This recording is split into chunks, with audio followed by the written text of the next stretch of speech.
दोस्तों, स्वागत है एक बार फिर से महिंद्रा एजुकेशन में। और आज हम राजस्थान की आर्थिक समीक्षा 2021-22 का महत्वपूर्ण बिंदु को देखने वाले हैं। और ये जो वीडियो है ये video mains exam, second grade exam, Rajasthan की विभिन्न प्रतियोगिता परीक्षा के लिए बहुत ही महत्वपूर्ण है। और इस वीडियो को हम 4 भागों में कंप्लीट करेंगे। आज ये पहला पार्ट है जो कि राजस्थान आर्थिक समीक्षा 2021-22 का बेस है। तो आज हम शुरुआत करते हैं आर्थिक समीक्षा 2021-22। सबसे पहले हम बात करेंगे भारत की अर्थव्यवस्था के संदर्भ में राजस्थान का स्थान।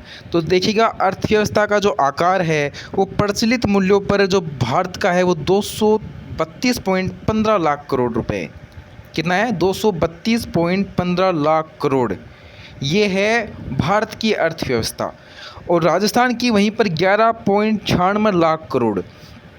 इसी 232.15 लाख करोड़ में राजस्थान की जो अर्थव्यवस्था का हिस्सा है वो 11.96 लाख करोड़ है। ये बिंदु आपको ध्यान में रखना है। दूसरे बिंदु की हम बात करें कि राजस्थान की जो जीडीपी में जो राज्य का प्रतिशत हिस्सा कितना है, तो भारत में वो 5.15 राजस्थान का हिस्सा है। यानी 5.15% है वो राजस्थान का हिस्सा है भारतीय अर्थव्यवस्था में। तो ये भी इम्पोर्टेंट फैक्ट है। तीसरा फैक्ट हम देखें कि जीडीपी विकास दर कितनी है, तो वो भारत की 9.2 है, वहीं पर राजस्थान की 11.04 है। ये स्थिर मूल्य पर है। यानी जो स्थिर मूल्य का जो आधार वर्ष है वो 2011 और 12 को लिया जाता है। कभी कभी ऐसा प्रश्न भी पूछ लिया जाता है। तो आपको ध्यान में रखना है 11.04 स्थिर मूल्य पर है, वहीं पर 18.04 प्रचलित मूल्य पर है। इसकी बात हम आगे इसी वीडियो में करने वाले हैं। दोनों का कंपेरिजन देखेंगे हम, स्थिर मूल्य पर और प्रचलित मूल्यों पर। अभी आपको ये ओवरव्यू बता रहा हूँ मैं, ठीक है।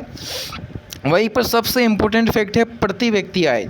वहीं पर देखो, भारत की जो प्रति व्यक्ति आय है वो लगभग 1.5 लाख यानी 1,50,326 रुपये है। ये फैक्ट आपको ध्यान में रखना है। और राजस्थान का तो आपका बिल्कुल पूरा कंप्लीट याद करना है। 1,35,218 रुपये ये प्रति व्यक्ति आय है राजस्थान की। वीडियो एग्जाम के लिए बहुत ही महत्वपूर्ण फैक्ट है ये। 1,35,218 ये ध्यान रखना प्रचलित मूल्य पर है। और वहीं पर स्थिर मूल्य पर कितना है? 81,231 रुपये, जिसकी बात हम इसी वीडियो में आगे करेंगे। लेकिन आपको ये ध्यान में रखना है कि हमेशा ध्यान रखना प्रचलित मूल्य हमेशा ज़्यादा रहेगा स्थिर कीमतों की तुलना में। ये आपको ध्यान में रखना है, ठीक है। तो राजस्थान की जो प्रति व्यक्ति आय है वो कितनी है? 1,35,218 रुपये प्रचलित मूल्य पर। स्थिर कीमत पर है वो आपकी 81,231 रुपये। ये आपको ध्यान में रखना है। अब आपको साक्षरता है, ये तो आपको बिल्कुल ध्यान में ही है कि राजस्थान की जो साक्षरता है वो 66.1 है, ठीक है। और आपको ध्यान में रखना है कि जो पुरुष साक्षरता है, महिला साक्षरता है, ये भी आपको बिल्कुल ध्यान में रखना है, क्योंकि आप ये जनगणना में पढ़ते हो तो इसकी चर्चा हम यहाँ पे नहीं करेंगे, ठीक है। वीडियो काफ़ी लंबा हो जाएगा। अब हम जन्म दर की बात करते हैं। और ध्यान रखना, जो जन्म दर है वो प्रति 1,000 पर निकाला जाता है। ये प्रश्न भी अभी हाल ही में शायद राजस्थान पुलिस में पूछ लिया गया है, तो ये भी आपको ध्यान में रखना। तो राजस्थान का जो जन्म दर है वो कितना है? 23.7। ये आपको ध्यान में रखना है, ठीक है। 23.7 ये बिल्कुल आपको ध्यान में रखना है। दूसरा फैक्ट हम देखें कि कार्य भागीदारी दर वो प्रतिशत में कितनी है? राजस्थान की है 43.6 और वहीं पर भारत की है वो 39.8। ये फैक्ट भी आपको ध्यान में रखना कि कार्य भागीदारी दर का राजस्थान में कितना प्रतिशत है और भारत में कितना प्रतिशत है, दोनों आपको ध्यान में रहना चाहिए, ठीक है। अब नेक्स्ट हम बात करते हैं, ये कुछ सामान्य सी जानकारी है जो आपको बिल्कुल ध्यान में भी होगी। तो भारत का जो भौगोलिक क्षेत्र है वो आपको ध्यान में रखना है 32,87,000 और राजस्थान का वहीं पे 3,42,239 आपको याद ही होगा। और जनसंख्या आपने पढ़ी होगी, जनसंख्या में 6,85,00,000 राजस्थान की है, वहीं पर भारत की 121 करोड़। लिंगानुपात ये आपने पढ़ा होगा कि भारत का 943 है और राजस्थान का 928 है। हाँ, ये इम्पोर्टेंट फैक्ट है कि राजस्थान में विद्युत क्षमता स्थापित है वो कितनी है, वो आपको ध्यान रखने चाहिए कि 23,321 मेगावाट। ध्यान रखना 23,321 मेगावाट है वो स्थापित विद्युत क्षमता है राजस्थान की। वहीं पर भारत की अगर बात करें तो 3,93,389 स्थापित विद्युत क्षमता है ये किसकी है? भारत की है। तो इतनी मेगावाट भारत की है और 23,321 मेगावाट है वो राजस्थान की है। ये फैक्ट, ये डाटा आपको याद रखना ही पड़ेगा, इसके अलावा कोई चारा नहीं है। सड़क घनत्व ये देखिएगा, सड़क घनत्व भी आपको याद होना चाहिए। राजस्थान का है वो 79.76 किलोमीटर। अब ये देखिएगा कि कभी कभी ये पूछ लेगा कि किस पे है? प्रति 100 वर्ग किलोमीटर, यानी प्रति 100 वर्ग किलोमीटर, यानी 100 वर्ग के स्क्वायर के अंदर आपकी 79.76 किलोमीटर की सड़क पाई जाती है राजस्थान में। ये आपको ध्यान में रखना है, यानी प्रति 100 वर्ग किलोमीटर की बात कर रहा है। और ये आपको ऑप्शन में ये दे देगा कि 1000 वर्ग किलोमीटर, 10,000 वर्ग किलोमीटर। तो सड़क घनत्व हमेशा 100 वर्ग किलोमीटर पे निकाला जाता है। ये फैक्ट भी आपको ध्यान में रखना है, क्योंकि ऐसे क्वेश्चन आजकल बहुत पूछे जा रहे हैं। तो ऐसा क्वेश्चन पूछा जा सकता है आपको वीडियो एग्जाम में भी, और में भी सेकेंड ग्रेड हो सकता है, फर्स्ट ग्रेड हो सकता है, कोई भी एग्ज़ाम हो सकता है। ठीक है, तो आपको ध्यान में रखना है कि राजस्थान का जो सड़क घनत्व है वो 79.76 किलोमीटर है। और ये सड़क घनत्व किस पे निकाला जाता है? ये 100 वर्ग किलोमीटर पे निकाला जाता है। वहीं अब हम बात करते हैं डाक और दूर संचार की बात करते हैं। तो डाकघर है वो राजस्थान की बात करें तो 10,287 डाकघर है। आपको याद होगा तो राजस्थान में एक एग्ज़ाम हुआ था उद्योग प्रसार अधिकारी, जिसका एग्ज़ाम इसी बोर्ड ने करवाया था। तो उसमें ये क्वेश्चन पूछा गया था। तो ये क्वेश्चन ऐसा पूछा जा सकता है कि वर्तमान में कितने डाकघर हैं? तो वो है 10,287 डाकघर। और दूर संचार ग्राहक की हम बात करें तो राजस्थान में 6.68 करोड़। ये भी डाटा आपसे पूछा जा सकता है, लेकिन इतना इम्पोर्टेंट नहीं है जितना डाकघर आपको पूछा जा सकता है। ठीक है, तो ये मेन मुख्य पॉइंट थे। अब हम बात करेंगे राजस्थान की जो आर्थिक समीक्षा के जो मुख्य सूचक है उसकी बात करेंगे। तो ये यहाँ से इम्पोर्टेंट जो टाइम है वो आपका स्टार्ट हो गया है, तो इस पर पूरा फोकस करना, क्योंकि ये आंकड़े हैं। आपको एक पेन कॉपी लेके बैठना है, उसमें नोट कर लेना है। नहीं तो आप वीडियो को 1 से 2 बार देख लोगे तब भी आपका काम हो जाएगा, क्योंकि ये डाटा है एक जैसे मोबाइल नंबर याद होते हैं आपके, वैसे रिपीट करने से ये भी याद हो जाएंगे। तो अब हम बात करेंगे सकल राज्य घरेलू उत्पाद। एक तो देखिएगा स्थिर मूल्य और एक है प्रचलित मूल्य। स्थिर मूल्य का जो आधार वर्ष है वो हमेशा ध्यान रखना 2011 और 12 लिया जाता है। तो ये जो राशि है वो करोड़ में बात हो रही है। तो यहाँ पे देखिएगा ये हमें 21-22 की देखनी है, हमें किसकी पढ़नी है? 2021-22 की जो लेटेस्ट है वो पढ़ना है। तो ये आपका है 7,33,017 करोड़। ये क्या है? सकल राज्य घरेलू उत्पाद स्थिर कीमतों पर बात कर रहा हूँ। 7,33,017 आपको याद होना चाहिए एग्जैक्ट, 7,33,017, 7,33,017 स्थिर कीमतों पर। वहीं आपसे अगर प्रचलित मूल्य पर पूछा जाए तो वो है 11,96,137। कितना? 11,96,137 करोड़। तो ये सकल राज्य घरेलू उत्पाद है राजस्थान का, जो स्थिर कीमतों पर भी है और प्रचलित मूल्य पर भी है। अब ध्यान रखना शुद्ध सकल राज्य घरेलू उत्पाद भी आपसे पूछा जा सकता है, तो उसको आपको अलग से याद नहीं करना।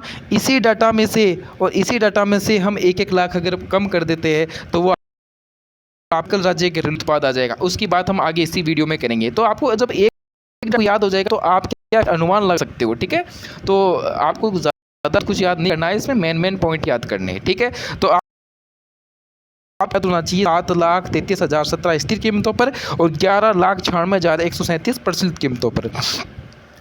दूसरा पॉइंट हम बात करें तो सकल राज्य घरेलू उत्पाद जो वृद्धि दर है, मैंने पहले बात की थी आपसे स्थिर कीमतों पर जो 11.04 हमने पीछे पढ़ा था पीछे स्लाइड पे, और वहीं पर प्रचलित पर कितना हो गया? 18.04। आपको ऐसे याद रखने अंगुली पर 11.04 और 18.04। पहले आपको पता है स्थिर कीमतों की बात होती है, उसके बाद में प्रचलित मूल्यों की बात होती है।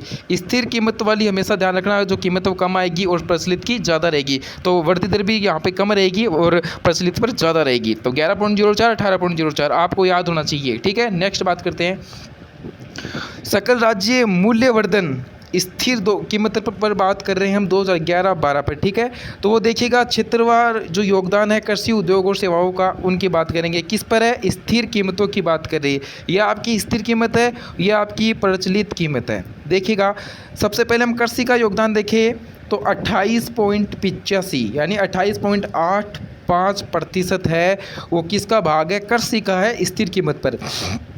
अगर आपसे प्रचलित पर पूछा जाए तो इसी में आपको 2 ऐड कर देना है, ऐसे ही पढ़ा जाएगा, 2 ऐड कर देना है 2%, तो वो प्रचलित कीमत का आ जाएगा 30.23। ऐसे आपको ध्यान में रखना है।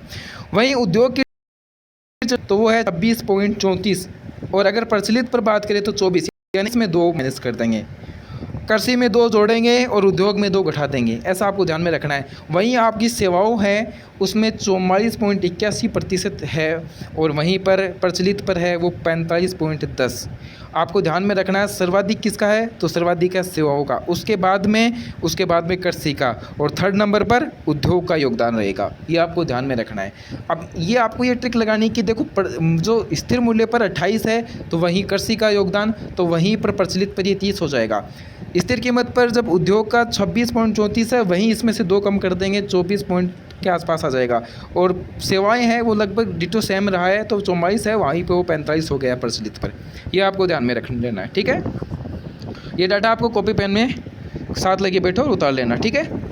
नेक्स्ट बात करते हैं हम शुद्ध राज्य घरेलू उत्पाद। अभी हमने राज्य घरेलू उत्पाद हमने देखा था, वहीं वो कितना था, 7,33,017 था। वहीं पे आप देखें मैंने कहा कि 1 लाख कम कर दीजिए, तो वहीं पे इसमें कितना हो गया है, 6,48,142, लगभग 1 लाख कम कर दिया गया है इसमें, लगभग 1 लाख कम कर दिया गया है। तो आपको इस पूरा डाटा याद नहीं करना है। वहीं प्रचलित मूल्य पर आपका हो गया 10,78,903। वहीं पर आपने पढ़ा था पहले कि पहले कितना था वो, तो पहले था 11,96,137 था। अब वो कितना हो गया यहीं पे शुद्ध राज्य, तो वो हो गया 10,78,903। तो ऐसे आपको ध्यान में रख लेना ये, ठीक है ना। उसी में से सकल राज्य घरेलू उत्पाद में से जब दोनों में से स्थिर मूल्य पर और प्रचलित पर 1-1 लाख कम कर देने से आपकी जो शुद्ध राज्य घरेलू उत्पाद है वो आ जाएगी, ठीक है। ये आपको ध्यान रखना है। और सबसे वेरी वेरी इंपॉर्टेंट पॉइंट है वो है प्रति व्यक्ति आय। ये फैक्ट बहुत ही बार पूछा जाता है, हर एग्जाम में आप देखोगे तो ये क्वेश्चन नॉर्मली पूछ लिया जाता है, ठीक है। तो स्थिर कीमतों पर अगर हम बात करें तो वो है 81,231। ध्यान रखना 81,231 रुपये की बात हो रही है यहाँ पे, ठीक है। 81,231 रुपये है वो स्थिर कीमतों पर आपकी प्रति व्यक्ति आय है राजस्थान की। वहीं पर हमने पहले भी पढ़ा था कि प्रचलित मूल्य पर है वो है 1,35,218। आपको याद होना चाहिए बिल्कुल, स्थिर कीमतों पर भी और प्रचलित मूल्य पर भी, दोनों पर याद रखनी है। 81,231, 1,35,218। नेक्स्ट चलते हैं।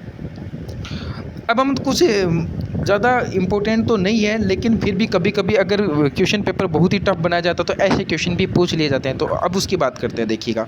हम सबसे पहले बात करते हैं सकल स्थायी पूंजी निर्माण प्रचलित मूल्य। तो इसका जो 2021-22 का डाटा यहाँ पे नहीं दिया गया है, यानी जो पुराना 2020-21 का है उसी को यहाँ पे मान्य कर लिया गया है, ठीक है। और कृषि उत्पादन सूचकांक, ये भी इसका भी डाटा इन्होंने जारी नहीं किया गया है। जो पुराना 204.97 है उसी को यहाँ पे ले लिया गया है, ठीक है। अब हम वेरी इंपॉर्टेंट पॉइंट है वो है 9 और 10 पॉइंट, ठीक है। नंबर 9 और 10 पॉइंट, कुल खाद्यान्न उत्पादन, वो वेरी इंपॉर्टेंट है। 125.20 lakh metric ton.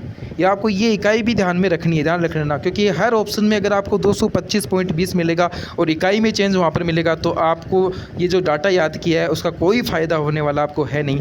225.20 lakh metric ton, 225.20 lakh metric ton, आपको ये ध्यान में रखना, इकाई हमेशा ध्यान में रखनी है आपको, क्योंकि जो अधीनस्थ बोर्ड जो पेपर बनाता है वो ऐसे लेवल का बनाता है कि आपको खुद को समझ में नहीं आएगा कि मैंने जो डाटा याद किया वो तो वही ऑप्शन में दे दिया गया आपको, लेकिन इकाई है उसमें कन्फ्यूजन आपको हो सकता है। तो 225.20 लाख मीट्रिक टन, ठीक है। वहीं अगर हम औद्योगिक उत्पादन सूचकांक का आधार वर्ष भी पूछा जा सकता है 2011-12, और ये पूछा जा सकता है, नहीं पूछा गया है विभिन्न एग्जामों में, ठीक है। तो औद्योगिक उत्पादन सूचकांक है, आपको ध्यान में रखना है, इसका आधार वर्ष 11-12 है और ये कितना है 2021-22 में 131.33। आपको ध्यान में रखना है 131.33, ये आपको बिल्कुल ध्यान में रखना है। नेक्स्ट चलते हैं। ये वेरी इंपॉर्टेंट, अगेन इंपॉर्टेंट जो पॉइंट आया है वह थोक मूल्य सूचकांक। इसका आधार वर्ष बहुत बार पूछ लिया जाता है। इसका आधार वर्ष 1999-2000 है, ठीक है। तो ये आपको बिल्कुल ध्यान में रखना है। तो ये कितना है 369.01, ये आपको ध्यान में रखना है। वहीं प्रतिशत परिवर्तन कितना है 9.27। ये आपको थोक मूल्य सूचकांक बिल्कुल ध्यान में रखना है 369.01, अंगुलियों पे रखना है 369.01, और प्रतिशत परिवर्तन पूछा जाए तो वो 9.27 है। ये बिल्कुल ध्यान में होना चाहिए आपके। नेक्स्ट अगर हम बात करें कि अधिष्ठापित क्षमता, जो ऊर्जा की बात है वो हमने पहले पढ़ लिया था, कितनी है, वो है 23,321। ये आपको मेगावाट में है, ध्यान रख लेना। इकाई बिल्कुल वहाँ पे गीगावाट दे सकते हैं, लेकिन मेगावाट है 23,321। बिल्कुल ये क्वेश्चन वेरी इंपॉर्टेंट है। 23,321 मेगावाट अधिष्ठापित क्षमता है, ये आपको ध्यान में रखना है। फिर आज का लास्ट पॉइंट हम इसकी बात करते हैं कि वाणिज्यिक बैंक जो साख है वो सितंबर में कितनी है। तो ये कोई वेरी ज़्यादा इम्पोर्टेंट डाटा है नहीं, तो बिल्कुल आप देख सकते हो ये, ठीक है। तो ये था आज का जो आर्थिक समीक्षा का पहला पार्ट, जो कि हमने मुख्य पॉइंट देखे हैं। आगे हम कृषि से संबंधित है, जो ग्रामीण विकास योजनाओं से संबंधित जो डाटा है उनके बारे में नेक्स्ट वीडियो रहेगा हमारा। तब तक के लिए धन्यवाद। और अगर आपने अभी तक चैनल को सब्सक्राइब नहीं किया है तो ज़रूर चैनल को सब्सक्राइब कर लीजिए। मिलते हैं नए वीडियो में, तब तक के लिए थैंक यू।